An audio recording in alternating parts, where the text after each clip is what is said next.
Je n'ai jamais su entrer dans les salons. Je viens d'un autre pays. Un pays où les mots ne portent pas de carte de visite. Où les poèmes arrivent trempés de pluie, avec des poils de chat accrochés à leurs manches et l'odeur du café froid sur les doigts. Je regarde de loin les grandes architectures de la culture, les vois sûres d'elles-mêmes.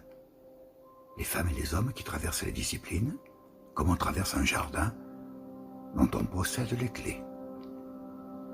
Ils savent parler des formes, des courants, des filiations, des manifestes. Ils savent où il faut être, à quelle table s'asseoir, quelle lumière choisir pour apparaître. Moi, je ne sais même pas comment on apparaît. J'habite un balcon battu par les vents. Je passe plus de temps à regarder les mouettes qu'à construire une carrière. J'écoute la mer cogner contre les digues comme une vieille pensée obstinée. Je connais davantage le silence d'un chat endormi que le langage des réseaux. Parfois j'ai honte.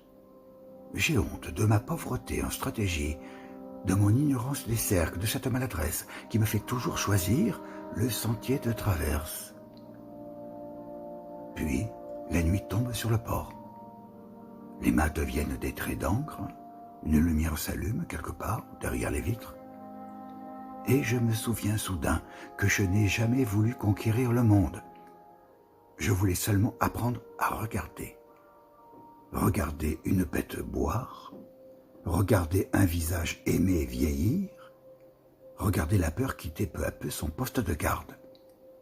Je voulais seulement trouver une phrase assez nue pour tenir compagnie à quelqu'un. Alors les palais de verre s'éloignent, les titres, les discours, les postures, les brillances.